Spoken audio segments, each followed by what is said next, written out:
So hey guys, it's VK. तो आज की इस वीडियो के अंदर हम बनाने वाले हैं ये विंड पावर सिस्टम का प्रोजेक्ट। आप इसको साइंस एग्जीबिशंस, कॉलेज प्रोजेक्ट्स के अंदर काफी अच्छी तरह से रिप्रेजेंट कर सकते हैं। अगर आपको ये खरीदना हो तो मैं लास्ट में आपको डीएम आईडी भी दे दूंगा। तो चलिए गाइस, इसको बनाना शुरू करते हैं।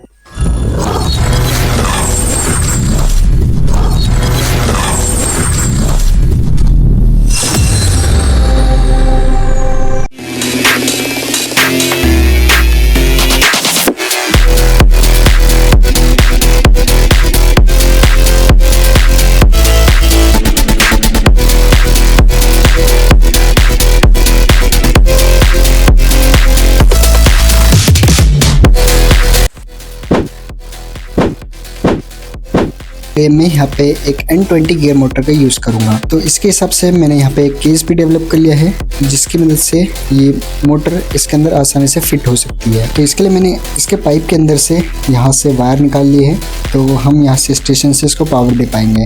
अब साथ ही साथ हम इसके अंदर कनेक्ट करते हुए यहाँ पे मोटर को फिट कर देते हैं।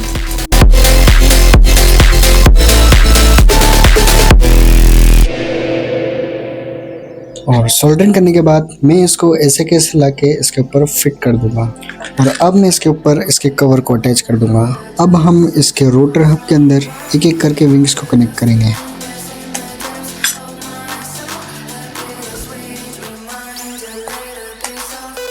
एंड इन द लास्ट हमको सिर्फ इसके हब को मोटर के शाफ्ट के अंदर कनेक्ट कर देना है। तो अब ये टरबाइन वर्क करने के लिए बिल्कुल रेडी है। अब हम इसके अंदर थोड़ी पावर देके देखते हैं। तो आप देख सकते हैं कि ये काफ़ी अच्छी तरह से वर्क कर रहा है, लेकिन इसके अंदर अभी एक ही कमी है कि इसकी स्पीड बहुत ज़्यादा है। अगर आपको इसके एग्जीबिशन में प्रेजेंट करना है तो इसकी स्पीड कम ही रहना चाहिए, जैसे कि ओरिजिनल विंड टर्बाइन की होती है। तो हम इसकी स्पीड को कंट्रोल करेंगे। तो इस पूरे प्रोजेक्ट को बनाने के लिए मैं यहाँ पे यूज़ करूँगा एक येलो कलर का 3D प्रिंटेड बेस। अब मैं इस विंड टर्बाइन को इस कॉर्नर पोजीशन में शिफ्ट करके थोड़ा सा टिल्ट कर दूंगा ताकि ज़्यादा अच्छे से लुक आए। अब इस प्रोजेक्ट को टेक्निकल टर्म्स में समझाने के लिए मैं यहाँ पे यूज़ करूँगा एक कंट्रोल पैनल। इसके अंदर मैं यहाँ पे एक ब्लू कलर की LCD को रखने वाला हूँ। तो इस विंड टर्बाइन से रिलेटेड जितना भी आउटपुट निकलेगा वो हम यहाँ पे देख सकते हैं। तो इस प्रोजेक्ट के थ्रू आप इजीली समझा सकते हैं कि कैसे विंड टर्बाइन पावर जनरेट करता है। उसको हम कंट्रोल पैनल में यहाँ पे देख सकते हैं, और बाद में वो टावर्स के थ्रू हमारे घर तक किस टाइप से पहुंचता है, तो वो आप इसके अंदर इजीली समझा सकते हैं। इस LCD को चलाने के लिए मैं यहाँ पे यूज़ करूँगा एक Arduino Nano का। तो इसको इसके अंदर ही फिट कर दूंगा। तो जैसे कि लोग काफ़ी ज़्यादा प्रोजेक्ट्स बनाते हैं विंड टर्बाइन के ऊपर, लेकिन उसके अंदर एक ही कमी छोड़ देते हैं कि इसकी स्पीड को वो काफ़ी ज़्यादा रखते हैं। जैसे कि एक्चुअल टर्बाइंस कम स्पीड पे घूमती है, तो वैसे ही हम इसको भी बनाने वाले हैं। तो इसकी स्पीड को कम करने के लिए मैं यहाँ पे यूज़ करूँगा इस वोल्टेज रेगुलेटर का। इसके अंदर पावर सप्लाई देने के लिए मैं यहाँ पे यूज़ करूँगा एक 5 वोल्ट का कनेक्टर, जिसकी वजह से आप चार्जर की मदद से इसको आसानी से पावर दे सकते हैं और बैटरी की कोई भी झंझट नहीं। ऑन ऑफ के लिए मैं यहाँ पे एक छोटे से स्विच को इंस्टॉल करूँगा।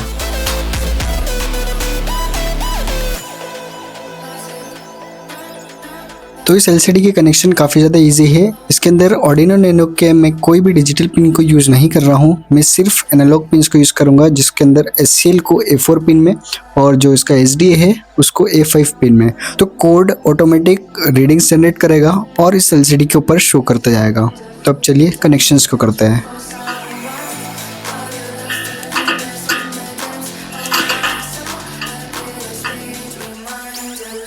तो यहाँ मैंने जो LCD के चारों वायर थे वो यहाँ पे analog pins and GND VCC पे कनेक्ट कर दिए हैं, जिससे LCD को पावर मिलती रहेगी और साथ ही साथ एनालॉग सिग्नल्स भी मिलते रहेंगे रीडिंग्स के। अब उसके बाद मैंने यहाँ पे एक LED को यूज़ किया है, जिसको मैं यहाँ पे टॉप पे लगा दूंगा, जिसकी मदद से हमको ये पता चलेगा कि पावर जनरेट हो रही है, ऐसा सिर्फ प्रोजेक्ट के अंदर दिखाने के लिए। उसके बाद मैंने यहाँ पे इसके अंदर एक्सटर्नल पावर देने के लिए Vin पिन के अंदर और ग्राउंड पिन के अंदर 2 वायर कनेक्ट कर रहे हैं। तो इसी की मदद से जो इसके पीछे का पोर्ट रहेगा, पोर्ट के अंदर आसानी से हम इसको इनपुट दे सकते हैं। तो अब इसके मैं बाकी के कनेक्शंस कर दूंगा और साथ ही साथ मैं इस केस के अंदर LCD को फिट कर दूंगा।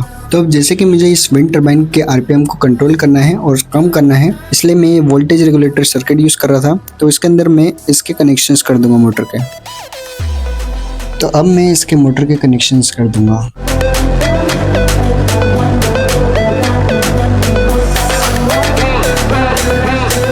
तो इसमें सारे के सारे कनेक्शन होने के बाद अब हमें एक एक करके इसको असेंबल करना शुरू करूँगा। तो सबसे पहले यहाँ पे मैंने वोल्टेज रेगुलेटर सर्किट को अच्छे से यहाँ पे कनेक्ट कर दिया है और साइड में इसके लॉक्स लगा दूँगा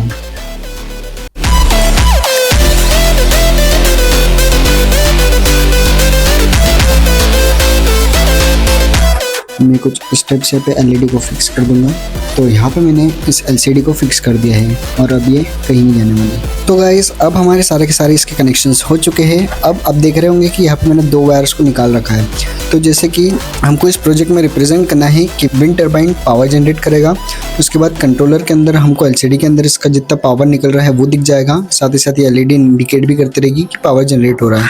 लेकिन अब इसकी पावर तो जनरेट हो गई, ये सप्लाई का करेगा और किस टाइप से करेगा वो भी मुझे रिप्रेजेंट करना है। तो उसके लिए मैंने इन 2 वायरों को यूज़ किया है। इसकी मदद से मैं यहाँ पे एक घर के अंदर लाइट को जला के देखूंगा। तो अब इसके अंदर जो यहाँ का सर्कुलेशन कैसे होता है मैं वो रिप्रेजेंट करने के लिए मैंने यहाँ पे मिनी ट्रांसफार्मर के मॉडल्स तैयार करे हैं। तो मैं इसको इसके अंदर यूज़ करूँगा।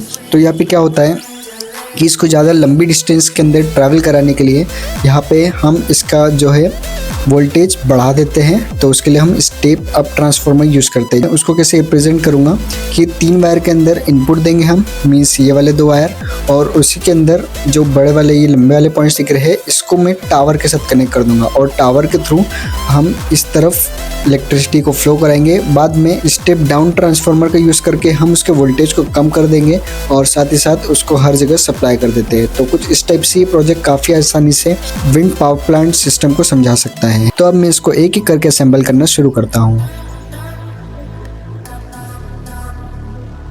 अब यहाँ पे पावर ट्रांसमिशन के लिए मैं यहाँ पे यूज़ करूँगा एक छोटा सा टावर का मॉडल जो रिप्रेजेंट करेगा हाई ट्रांसमिशन टावर्स को। सो गाइस यहाँ पे आप लोग देख पा रहे होंगे कि मैंने इस टावर को यहाँ पे लगाया है और इसके अंदर मैंने वायर्स भी लगा दिए हैं। इसमें से 2 वायर्स के अंदर करंट आ रहा है, इसका जो हमने इनपुट लिया था उसी से आ रहा है। तो ये 2 वायर्स के थ्रू इधर आ जाएगा और हम इसको यूज़ करेंगे अपने घरों के लिए। तो इसके लिए मैंने एक छोटा सा घर डिज़ाइन किया है। तो इसको मैं यहाँ पे यूज़ करने वाला हूँ और इसके अंदर साथ ही साथ एक छोटी सी लाइट को इंसर्ट कर देंगे ताकि दिखते रहे कि इससे पावर निकल के इधर आ रही है और हम घर में सप्लाई कर रहे हैं। तो अब मैं छोटा वाला ट्रांसफार्मर भी यहाँ पे लगा दूंगा और इसी के साथ साथ यहाँ पे इसके कनेक्शंस कर देंगे। तो यहाँ पे मैं एक वाइट कलर की एलईडी को यूज़ कर रहा हूँ जिसके अंदर मैंने रेजिस्टेंस भी लगा दिया है ताकि शॉर्ट ना जाए और साथ ही साथ यहाँ पे कनेक्शंस कर दिए हैं। तो मैं कुछ इस टाइप से घर के अंदर यहाँ पे इस पोजीशन पे इसको लगा दूंगा तो ये देखने में काफ़ी अच्छा लगेगा।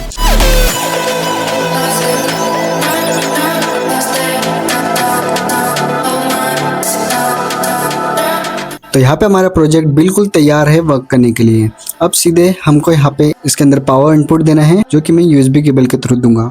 तो मैं जैसे ही इसके अंदर यहाँ पे कनेक्शन करता हूँ, बटन को ऑन करूँगा तो यहाँ पे ये एलसीडी रीडिंग्स को शो करना शुरू करेगी। जो ब्लू कलर की एलईडी लाइट है वो रिप्रेजेंट करेगी कि टरबाइन हमारा पावर जनरेट कर रहा है और जो ये एलसीडी है इसके अंदर वोल्टेज, करंट एंड एनर्जी कितनी जनरेट हो रही है वो यहाँ पे शो करते रहेगा। अब मैं जैसे ही यहाँ पे पीछे की तरफ से इसके अंदर पावर दूंगा तो इसकी धीरे से पावर इसको बढ़ा दूंगा। अब जैसे एक्चुअल विंड टर्बाइंस होते हैं वो इतने ही धीरे चलते हैं तो मैं भी इसको सेम स्पीड में ही रखूँगा और ये काफ़ी ज़्यादा अट्रैक्टिव दिखता है। इसका लुक भी मैंने ओरिजिनल विंड टर्बाइन के जैसा ही बनाया है। तो अगर आप इसको अपने साइंस एग्जीबिशन प्रोजेक्ट में या अपने कॉलेज के प्रोजेक्ट्स में यूज़ करते हैं तो ये काफ़ी ज़्यादा बेनिफिशियल हो गए प्रोजेक्ट, क्योंकि ये काफ़ी ज़्यादा ईजिली विंड पावर सिस्टम्स को समझा पा रहा है।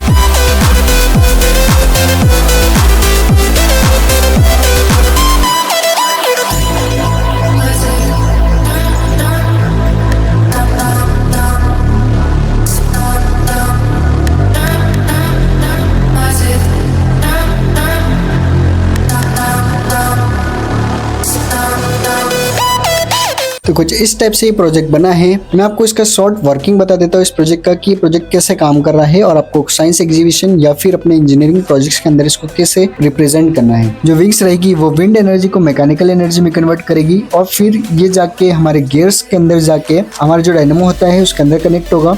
डायनेमो इसको इलेक्ट्रिकल एनर्जी में कन्वर्ट करके यहाँ के थ्रू पैनल में भेजेगा। तो यहाँ पे जो कंट्रोल पैनल है इसके अंदर आप ये भी शो कर सकते हैं कि ये जो ब्लू लाइट जल रही है वो इंडिकेट कर रही है कि पावर जनरेशन हो रहा है। साथ ही साथ इसके अंदर रीडिंग्स जो आ रही है मैं उस रेटिंग्स को भी बता देता हूँ, जैसे कि 531, 589, ये कंटिन्यूस चेंज होते रहेगी। ये वैसे तो मैंने रैंडम यूनिट्स ली है क्योंकि इसके अंदर मुझे सिर्फ रिप्रेजेंट करना है और एक टाइप का ही स्मॉल साइंस एग्जीबिशन मॉडल है, तो इसी वजह से मैंने यहाँ पे इसको रैंडम यूनिट्स यूज़ करी है। बाद में इसके अंदर से जो पावर आती है वो हम स्टेप अप ट्रांसफार्मर का यूज़ करके उसकी जो वोल्टेज होती है उसको बढ़ा देते हैं और फिर हम उसको ट्रांसमिशन लाइन्स के थ्रू काफ़ी ज़्यादा डिस्टेंस में ट्रैवल करा सकते हैं। फिर हमको जहाँ पे भी इसको यूज़ करना है, जैसे कि मैं यहाँ पे इसको घर में एनर्जी देना है और जितने भी एरिया होता है उसमें सप्लाई देना है, तो इस ट्रांसमिशन लाइन्स के अंदर स्टेप डाउन ट्रांसफार्मर का यूज़ करके हम इसके वोल्टेज को गिरा देते हैं और फिर इसको ऐसे कैसे सप्लाई कर देते हैं हमारे घर पे। तो ये प्रोजेक्ट काफ़ी ज़्यादा अच्छे से रिप्रेजेंट कर रहा है कि विंड पावर सिस्टम कैसे काम करता है।